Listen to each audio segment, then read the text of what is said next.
Welcome to the Reality Workshop this morning, where reality is, work on about everything. Today we're going to talk a little bit about a classic 300D welder. My uncle, he retired from welding. This is one of his machines he brought to me. Said he wasn't going to use it. Most of them don't even use them on the pipelines because of the way they puddle. You might find a few modifications to this welder, like that piece there. He was trying to control the arc a little bit better. That piece there is off of a Hobart welding machine. He did all his own modifications to his welding machines. He added that piece for the little old box you add so you can adjust your hot and cold temps, fine adjustments when you're out there on the pipeline. He brought this machine, it wasn't running. He didn't know what happened to it. He said it'd been running fine, and then it just quit running. And the diesel's kind of old, but it was still. I did a flame test on the diesel, see if it still burned. It's pretty old diesel, but it's still burnable, as long as it catches a fire. It's going to drain the tank, but diesel here is $4 a gallon. If it was much, if it was much worse than what it is, I would have already drained it, changed it. Changed the oil filter. That's not the correct oil filter. That SA, that's a large oil filter. That's like a quart. They had little small ones on their wicks, little bitty filters for this is a Perkins diesel. But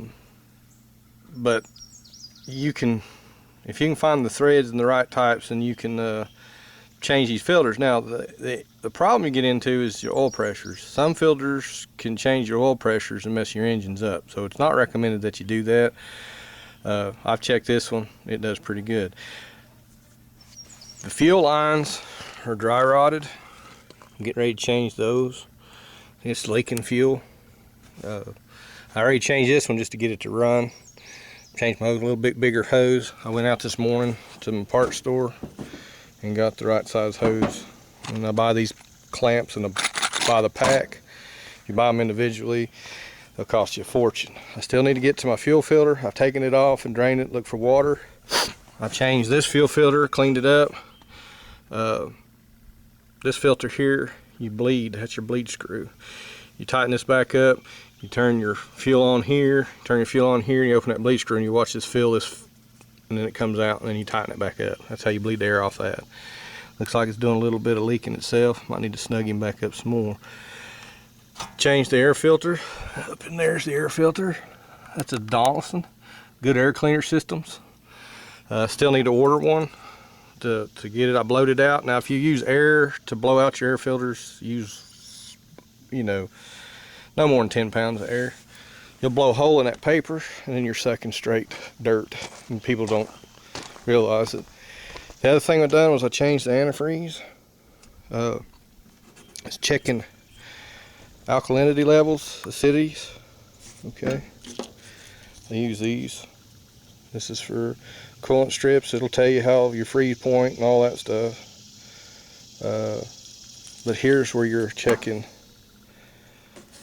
your alkalinity. The purple, look at there, good, -60 below. Then my alkalinity is good because I just changed it. I wish I would have done it before this, but you see the colors, we're good. And you get into the yellows and down in here, it's real acidic, it's bad. It'll eat your radiators out. And that's what normally causes your water pumps to go bad. Here's another test, Antifreeze Tester. You can use, relatively cheap.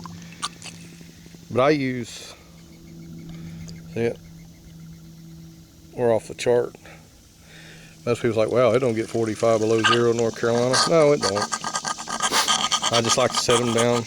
That way I don't have to worry about it. And the reason why I set them that low is over a couple years, you know how antifreeze boils off, and then you add water and add water, and pretty soon you're 25 above, and next thing you know, you got a cracked block. So I add them down low and add water to them, and then check them. I check them every year regardless.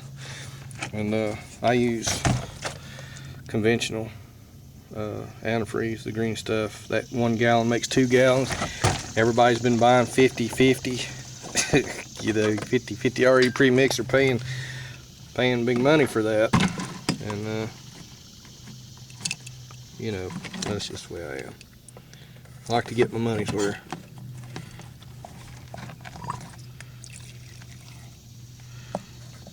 But that's just straight water, and you can tell it didn't move anything.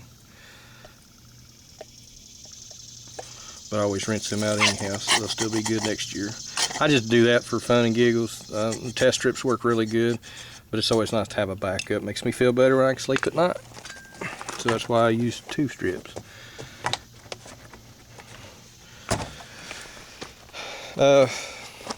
Checking antifreezes here. I went to this old machine. I hadn't checked it this year. First got them, I did. I checked it. You know, that's good shape, dark purple. It's got a little hint of yellow in that green. You see that? It's just starting to turn a little bit yellow. But that one's in good shape for now. Next year will be its time to change it. And then of course the Jeep. I checked the Jeep against the bottle. I'm just showing you. You can go back and look at the colors on the other bottle if you want to rewind it. But that's good enough for that. I'm going to change the water pump and all that stuff in there anyway. That machine I didn't have to check because I just changed it. It blew a hose, so I know it's good. I wished I would have checked before I got into this 300D because it was stunk. It was awful. But and if you don't, it'll rot your radiators, knock your water pumps out, and you know, it'll hurt you pretty good. So I change my green antifreeze about every 3 years. I dump it.